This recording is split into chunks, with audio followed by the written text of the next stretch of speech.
दीपा और अनीता दोनों ही देवरानी और जेठानी थी। दीपा नौकरी करती थी और अनीता घर संभालती थी। उनका परिवार बहुत बड़ा था।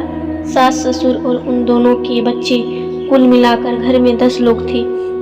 और आज कई सालों बाद उनकी बुआ सास अपने भाई के साथ रहने आई थी। सुबह उठते ही बुआ जी ने देखा दीपा जल्दी जल्दी अपने काम निपटा रही थी। अनीता ने सबका नाश्ता बना दिया, जिस नाश्ते को दीपा ने सबको परोस दिया। इसके बाद दीपा ने खुद अपना टिफिन पैक किया और जॉब पर चली गई। अनीता ने फिर दोपहर का खाना बनाया और थोड़ी देर बैठ गई अपनी सास और बुआ सास के पास। बुआ सास से रहा नहीं गया और अनीता से बोली कि छोटी बहू तेरी जेठानी दीपा तुझ पर बड़ा हुक्म चलाती है। सुबह से देख रही हूँ रसोई घर में तू ही लगी हुई है और वो महारानी दिखावा करने के लिए सबको नाश्ता परोस रही थी, जैसे उसी ने बनाया हो।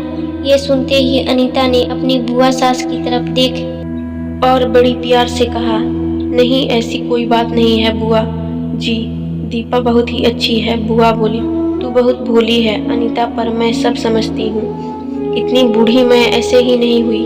अनीता से अब रहा नहीं गया और वो बोली कि बुआ जी, आपको दीपा दीदी की बाकी सबको नाश्ता परोसना दिखा, मगर आपको ये नहीं पता कि उन्होंने मुझे डांट कर सबसे पहले नाश्ता करवाया, फिर चाय पिलाई, और वो रोज ही मुझे सबसे पहले ही नाश्ता करवा देती है, वरना सबका नाश्ता बनाते तो मैं नाश्ता ही नहीं कर पाऊँ। वो मेरा कितना ख्याल रखती हैं। दीदी सुबह जल्दी उठकर मंदिर की सफाई करने, फूल सजा कर रखती हैं और वो मुझे खुद से 1 घंटा लेट उठने को कहती हैं, क्योंकि मुझे उठते ही नहाकर सीधा रसोई में ही जाना पड़ता है।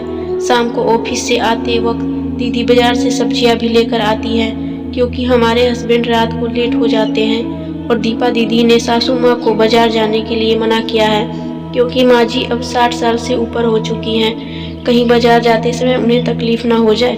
वैसे भी उन्हें घुटने की परेशानी है और जब माँ जी को घूमने का मन होता है तो दीपा दीदी छुट्टी करके खुद उनको घुमाने लेकर जाती हैं। और हाँ बुआ जी, दीपा दीदी रोज शाम को आकर खाना बनाने में मेरी खूब मदद करती हैं। चाहे वो कितनी भी थकी हुई हो, वो मेरी जिठानी जरूर है, मगर वो मुझे अपनी छोटी बहन की तरह मानती हैं और मुझे उन्हें बड़ी बहन मानती हूँ। ये सब सुनते ही बुआ चुप हो गई।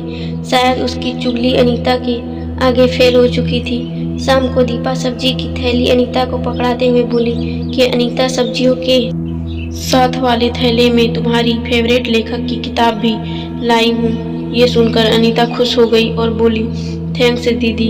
अनीता सब्जी की थैली किचन में रखी और किताब रखने अपने कमरे में चली गई। तभी बुआ जी ने दीपा को आवाज़ दी, बड़ी बहू जरा यहाँ आना।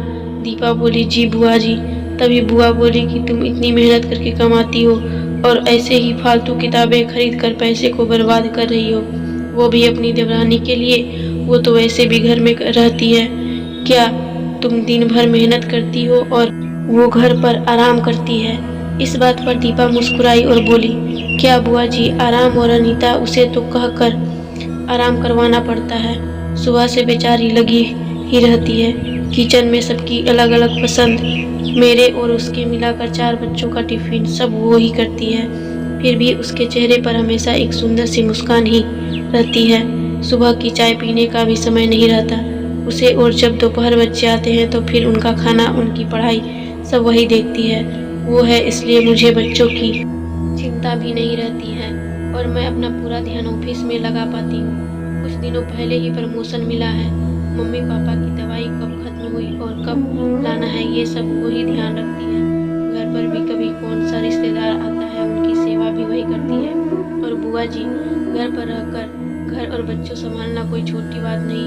मेहमान की भी आओ भगत अनीता बिना किसी शिकायत के करती है। उसे तो बस पढ़ने का ही शौक है। फिर क्या मैं अपनी छोटी बहन की छोटी सी, अगर उसकी इच्छा मैं पूरी नहीं करूँगी तो कौन करेगा। अब तो बुआ की पूरी तरह से बोलती बंद हो चुकी थी। फिर दीपा भी अपने कमरे में चली गई। ये सारी बातें दीपा की सास पीछे खड़ी हुई सुन रही थी। वो बुआ के पास आकर बोली कि जी, ये दोनों देवरानी जेठानी जरूर है, मगर इनका प्रेम 2 सगी बहनों से भी ज्यादा बढ़कर है। ये दोनों ही एक दूसरे का अधूरापन पूरा करती हैं। मेरे घर की मजबूत नींव हैं ये दोनों। पहले मैं भी एक बुरी सास थी और हमेशा ही मैं इनको लड़ाने की सोचती थी, लेकिन इनके प्रेम के आगे मैं भी पिघल गई।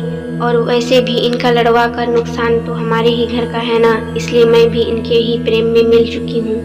लेकिन ये बातें दीपा और अनीता की बुआ सास को समझ नहीं आई और वह मुंह घुमाकर अपने कमरे में चली गई, क्योंकि वो तो इनको लड़वाने ही आई थी। लेकिन दीपा और अनीता जैसी बहुओं के बीच दरार पैदा करना बिल्कुल नामुमकिन था। और दोस्तों, अगर दीपा अनीता जैसी बहुएं बेटी हर घर में हो तो उनके प्यार घर को बड़ी से बड़ी ताकत भी नरक नहीं बना सकती। वाकई में ऐसी बहुएं हर घर में हो तो हर एक घर स्वर्ग बन सकता है। आप इस कहानी के बारे में क्या कहेंगे दोस्तों? अगर आपको ये कहानी कैसी लगी नीचे कमेंट करके हमें ज़रूर बताएं। अगर आपको ये कहानी पसंद आई तो अपने दोस्तों के साथ शेयर ज़रूर करें।